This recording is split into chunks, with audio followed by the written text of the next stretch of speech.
Miss হবে না আপনার পছন্দের টিভি শো। দেখুন জি5 অ্যাপে একদম ফ্রি। জোনাকি, আমি চাই তুমি নিজের পায়ে দাঁড়াও। নিজের পায়ে দাঁড়িয়ে মিত্তির বাড়িতে ফিরে সবাইকে উচিত জবাব দাও। জোনাকি, তুমি যতক্ষণ না জলে পড়বে তুমি সাঁতার কাটতে শিখবে না। যতক্ষণ না তোমার পিঠটা দেওয়ালে ঠেকবে তুমি ঘুরে তাকাতে পারবে না। মিত্তির বাড়িতে সবার একটাই প্রশ্ন, জোনাকি বিশ্বাসের পরিচয়। সবাই তোমাকে এই একটা জিনিস নিয়ে খোঁটা দিয়ে যাচ্ছে বারবার, আর তুমি কোনো জবাব দিতে পারছো না। জোনাকি,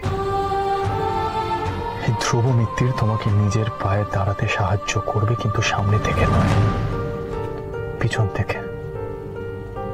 I'll always be there for you.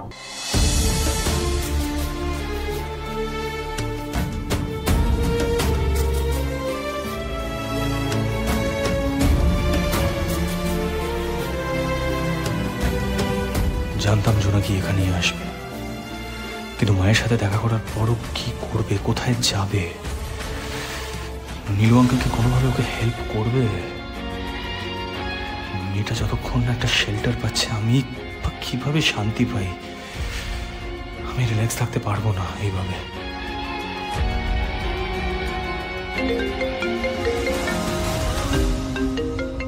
মা কেন ফোন করছে আবার? মা বারবার কেন ফোন করছো বলো তো? ওই বারবার ফোন করবো না? মেয়েটা এইভাবে বাড়ি থেকে বেরিয়ে গেল, কোথায় গেল আমার চিন্তা হবে না? তুই রাগের মাথায় এটা কি করলি ধ্রুব? কি করে করলি বলতো? তুই বা কোথায় বেরিয়েছিস? মা শোনো, আমি এখন এত কথা তোমাকে বলতে পারছি না। আমি একদম ঠিক আছি, তুমি জাস্ট ফোনটা রাখো। আমি পরে এসে সবটা বলবো তোমাকে, তুমি জাস্ট ফোনটা রাখো এখন। এটা আমার প্রশ্নের উত্তর নয় ধ্রুব। জোনাকি কোথায় যাবে ভেবেছিস একবারও? মেয়েটা তো কেউ নেই ধ্রুব। আচ্ছা তুই কোথায়, আমাকে সেটার উত্তর দে তো। মা স্টপ। মা আমি একদম ঠিক আছি, আমি একটু ব্যস্ত আছি। মা তুমি ফোনটা রাখো মা, আমি বাড়ি এসে সবটা বলছি তোমাকে। ধ্রুব তুমি রাখো।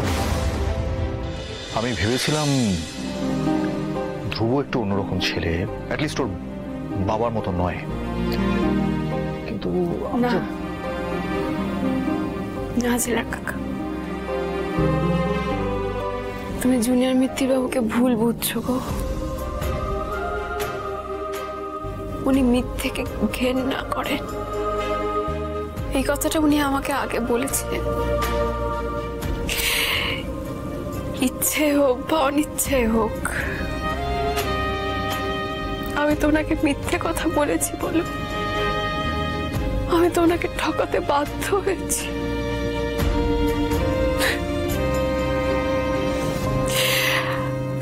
আর আমার জন্য জুনিয়র মিত্তির বাবু কতবার অপমানিত হয়েছে, তাও আমার পাশে দাঁড়িয়েছে। আর না, যতদিন না আমি মায়ের সপক্ষে কোনো প্রমাণ জোগাড় করতে পারছি ততদিন তো আমি একটা খুনির মেয়ে। জি5 ডাউনলোড করুন আর সব এপিসোড দেখুন একদম ফ্রি।